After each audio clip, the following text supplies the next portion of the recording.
Marcos capítulo 5, verso de número 24. E Jesus foi com ele, e seguia-o uma grande multidão que o apertava.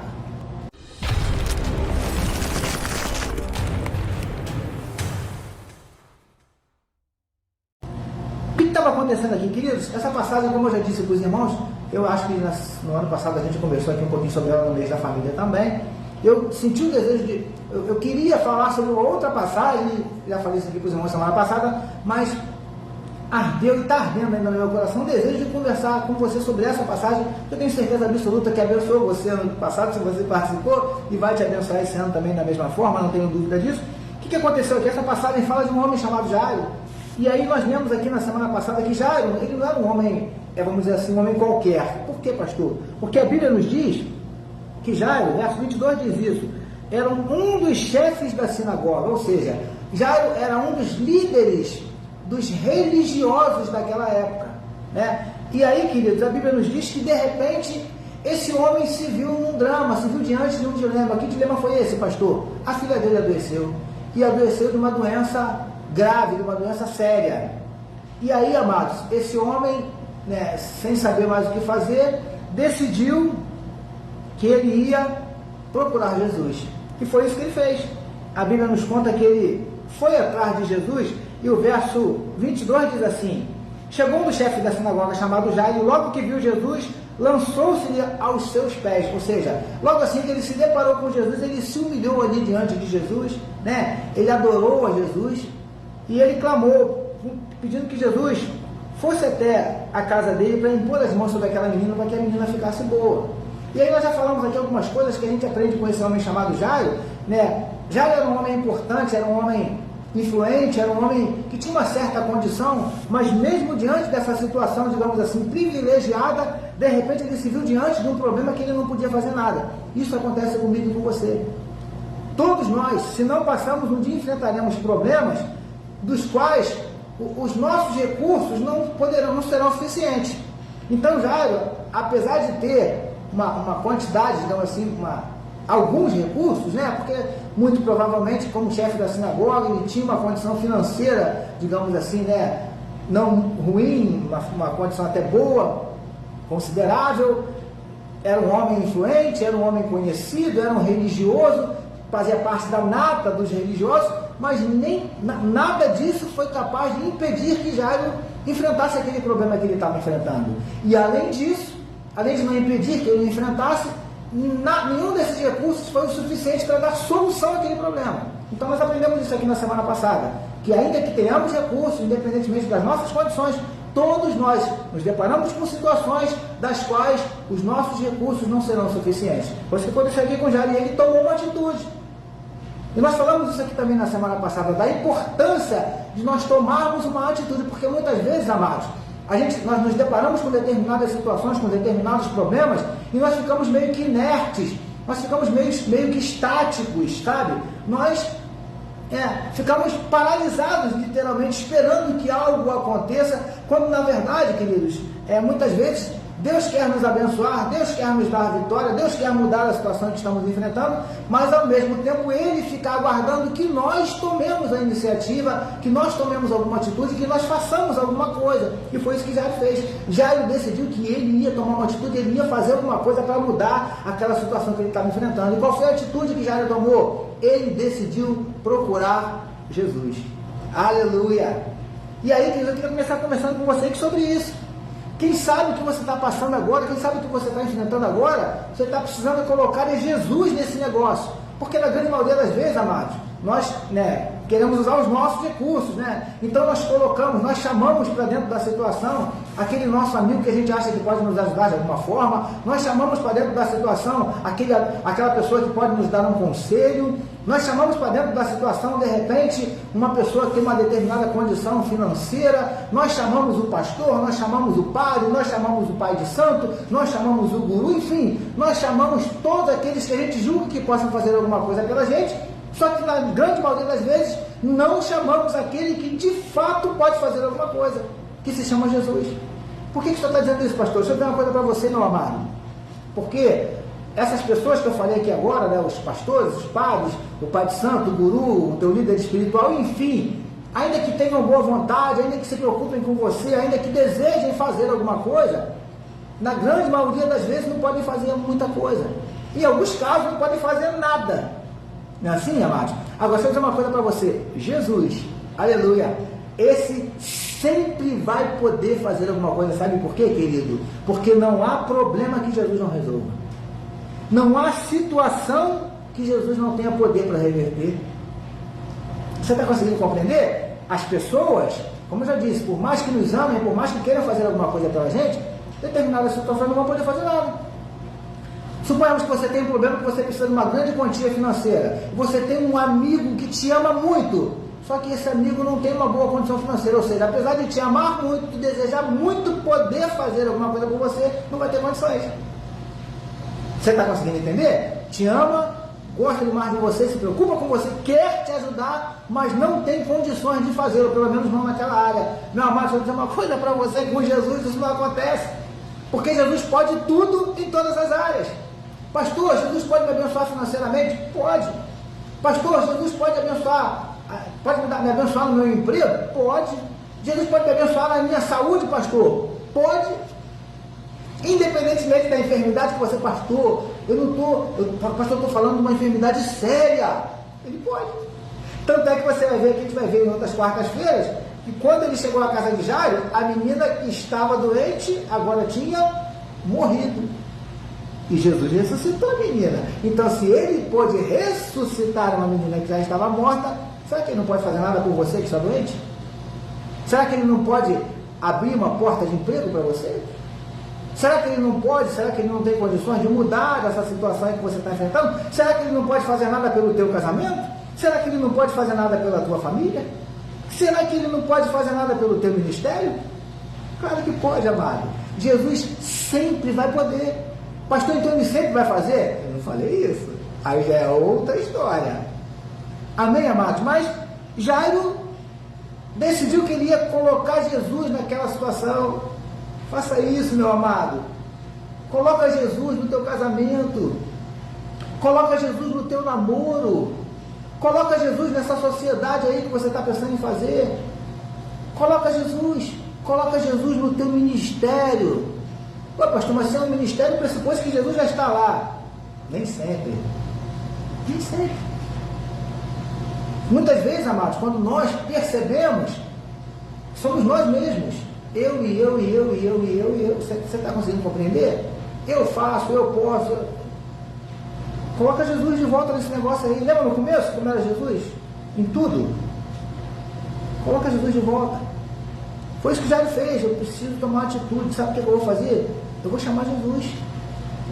Porque eu tenho certeza que quando Jesus entrar nesse negócio, a coisa vai mudar. Porque é assim que acontece. Quando Jesus entra, meu amado, o negócio muda. É por isso, queridos, abrindo um parênteses aqui, já falei isso com os irmãos outras vezes, né? Eu tenho muita dificuldade de entender uma pessoa que diz que se converteu ao Evangelho, entregou a vida para Jesus, mas você não vê mudança nenhuma na pessoa. Eu não estou dizendo que a pessoa tem que mudar da água para o vinho, da noite para o dia, não é isso que eu estou falando não, porque muitas vezes é isso que a gente quer, né? O camarada sai hoje, né? Um bêbado, não quer nada com Deus e tal, amanhã depois a gente quer que o camarada volte de eterno com a Bíblia embaixo do braço, dando glória a Deus. Não é assim que funciona. Deus sabe como trabalha em cada um, em alguns a coisa é mais rápida, em outra coisa é mais lenta, mas fato é, queridos, que algo tem que acontecer, algo muda. Você está conseguindo compreender? Porque quando Jesus entra, quando Jesus chega, a coisa muda. Jairo sabia disso. Por isso que a Bíblia diz que Jairo foi atrás de Jesus. E aí, queridos, o verso 24 diz o quê? Já estou terminando. Jesus foi com ele. Porque Jairo chegou diante de Jesus e falou: Senhor, estou com a minha filha em casa muito doente. Ou seja, Jairo foi rasgando o coração para Jesus, amado. Eu falei isso aqui semana passada, eu falo sempre isso. Rasga teu coração para Jesus. Por isso que Mateus 6 diz que entra no teu quarto, fecha a porta, porque tem determinadas orações que você tem que rasgar mesmo. Não é para ficar com florzinha, com cuidado, não. Rasga: Senhor, minha filha está muito doente, Senhor, meu casamento está acabando, Senhor, o meu emprego, Senhor, que eu estou sentindo que eu vou ser demitido, Senhor, aquele negócio, aquela situação que eu não sei o que fazer, Senhor, meu filho, estou com problema. Meu amado, eu não sei o que você está vivendo hoje, minha querida, mas rasga o coração diante de Deus. Foi isso que Jairo fez. Jairo se postou e falou: Senhor, minha filha está muito doente. E aí, o engraçado, amado, é que Jairo, olha o que ele diz aqui. Verso 23, jogava com insistência. Olha só, Jairo insistia. Meu amado, tem gente que pede uma, duas vezes, no máximo, não pede mais. A Bíblia diz que Jairo insistiu. Pastor, eu pedi uma bênção ontem de Deus e ainda não recebi. O que eu faço, pastor? Eu continuo pedindo hoje. Pastor, se a bênção não vier hoje, continua pedindo amanhã. E se não vier amanhã, pastor? Depois da manhã você continua pedindo. É assim que funciona. Né? E aí Jairo insistiu com Jesus: Senhor, vamos lá em casa. Vamos lá, porque a minha filha, ela está muito doente.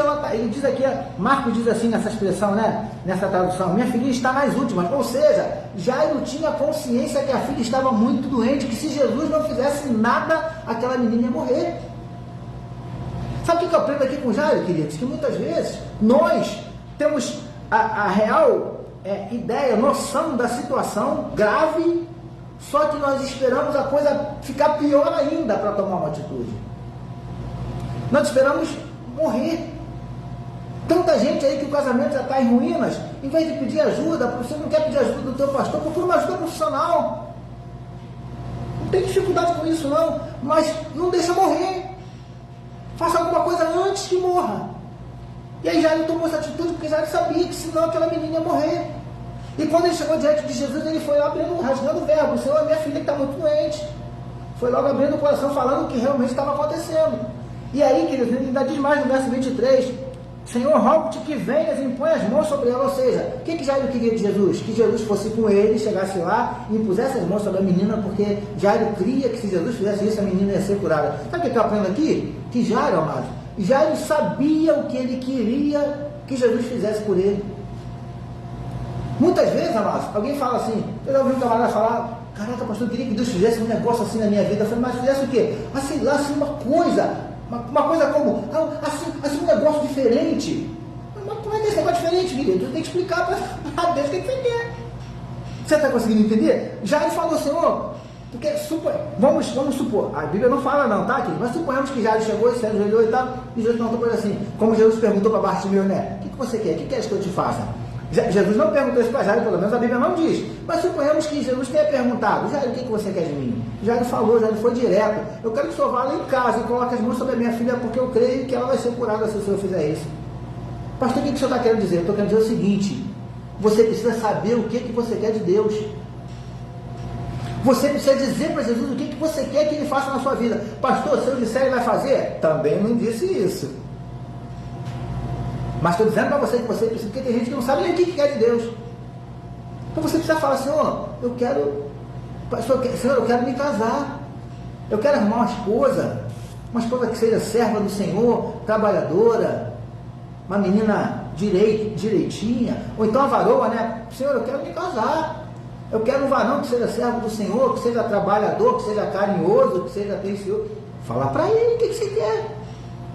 Pastor, ele vai fazer? Eu não sei. Mas eu costumo fazer. Você fala para o Senhor o que eu quero.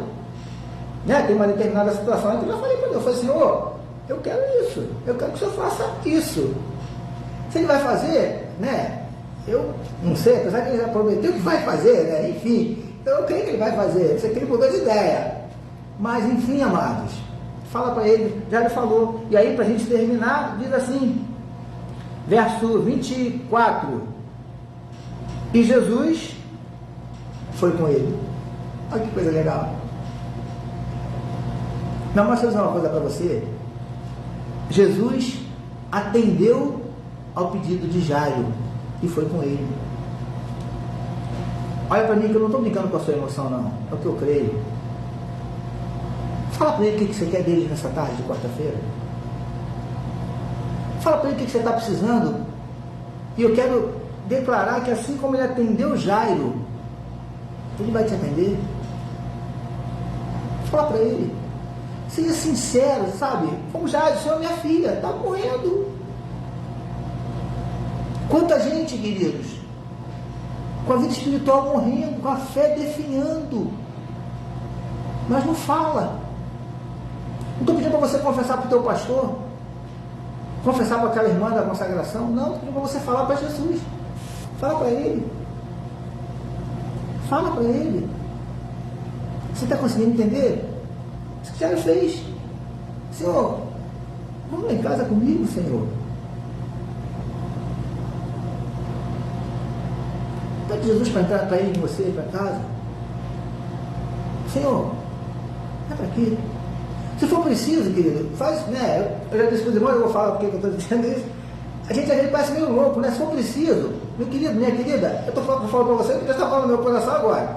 Se for preciso, abre a porta da tua casa mesmo, da tua sala, sabe? A porta de entrada da tua casa, abre e fala, Senhor, Jesus, entra aqui.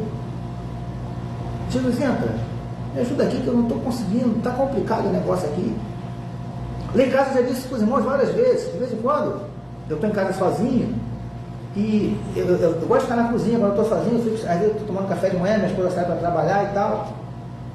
Às vezes eu levo o Vitor para a escola, e quando eu volto, eu fico em casa sozinho, eu sento na cozinha.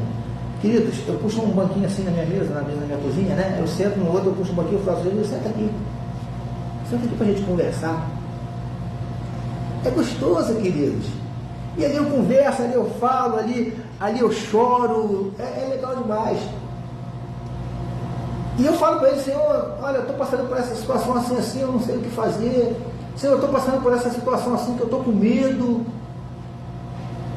estou preocupado. Fala para ele, minha amada. Fala para ele. Já ele falou, Senhor, vamos lá em casa. Chama Jesus para entrar na tua casa hoje. Chama Jesus para entrar no teu casamento. Chama Jesus para entrar na tua família. A coisa vai mudar. A gente vai ver aqui mais à frente que quando Jesus chega naquela casa, ali havia tristeza, pranto, dor, morte. E quando Jesus sai, Jesus deixa alegria, festa, vida. É isso que eu quero profetizar nessa tarde na tua vida, na tua casa, na tua família. Chama Jesus. Chama que ele vai. Chama. Às vezes, amados, nós falhamos porque não chamamos Jesus, né? Chama Jesus. Aleluia. Eu preciso orar por causa do nosso horário, preciso terminar. Mas às vezes dá vontade de falar até 3 horas da tarde. Até porque antes de fazer essa live eu chamo Jesus para estar aqui com a gente, né? E eu não tenho dúvida nenhuma que ele está aqui. Não tenho dúvida nenhuma. Não tenho dúvida nenhuma que ele está aí com você agora.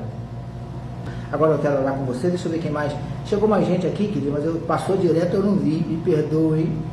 Amém? Louvado seja Deus. Eu quero orar por você agora, eu preciso encerrar para o nosso horário. Vamos orar, queridos? Orar pelas famílias. Amém?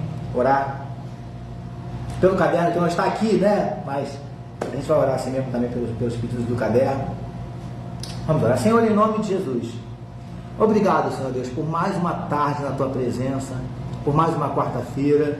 Ó Deus, agora nesse momento nós queremos clamar a Ti e entregar nas Tuas mãos cada vida que está sintonizada conosco, Senhor Deus, cada lar, cada família. Meu Pai, eu não sei o que cada um precisa de Ti nessa tarde. Eu não sei como está esse lar, não sei como está essa casa, eu não sei como está essa família, mas o Senhor sabe, Paizinho. Quem sabe passando lutas, dificuldades, dramas. Meu Deus, em nome de Jesus, entra com providência, Paizinho. Entra com providência e abençoa essa casa. Entra com providência e abençoa essa família. Entra com providência e muda esse quadro. Reverte, meu Pai amado, essa situação. Ó Deus, em nome de Jesus, que nos lares dos Teus filhos haja paz. Que nos lares dos Teus filhos haja amor. Que nos lares dos Teus filhos haja alegria. Em nome de Jesus nós te pedimos, Pai amado. Abençoa o Teu povo. Abençoa os Teus servos. Abençoa esse lar, essa casa, essa família. Em nome de Jesus nós te pedimos, Paizinho. Dá vitória, Senhor Deus, a essa casa. Dá vitória a esse lar. Dá vitória a essa família. Dá vitória a esse casamento. Em nome de Jesus repreendemos todo espírito contrário ao Teu, todo espírito de violência doméstica, todo espírito de abuso, Senhor Deus, abuso sexual, abuso emocional, psicológico. Meu Deus, em nome de Jesus, nós repreendemos o adultério, Senhor Deus. Nós repreendemos, Pai, o vício em drogas, em álcool, em pornografia. Pai, em nome de Jesus, nós abençoamos esse lar, nós abençoamos essa casa. e abençoamos essa família na autoridade do nome de Jesus, que nós fazemos e já te agradecemos. Amém. Amém, queridos. Deus abençoe você, Deus abençoe sua vida, Deus abençoe a sua família em nome de Jesus. Faz assim com a sua mão, que eu quero te abençoar. Que o amor de Deus, o nosso Pai, a graça salvadora do Filho e as doces consolações do Espírito Santo de Deus seja com todo o povo de Deus sobre a face da terra, desde agora e para todo sempre, que todos nós recebamos e digamos amém. Amém, queridos? Louvado seja o nome do Senhor. Na última quarta-feira do mês de maio, que é o mês da família, eu quero ler aqui com você, alguns irmãos já ouviram ali no nosso culto aqui do domingo passado, eu quero compartilhar com você uma poesia que eu escrevi para as famílias, tá bom? Na última quarta-feira do mês de maio, a gente vai estar compartilhando aqui com os irmãos essa poesia, tá bom, queridos? Participe conosco, quarta-feira que vem, meio-dia, eu aguardo você. Um beijo no teu coração, Deus te abençoe, abençoe sua vida, sua família, em nome de Jesus.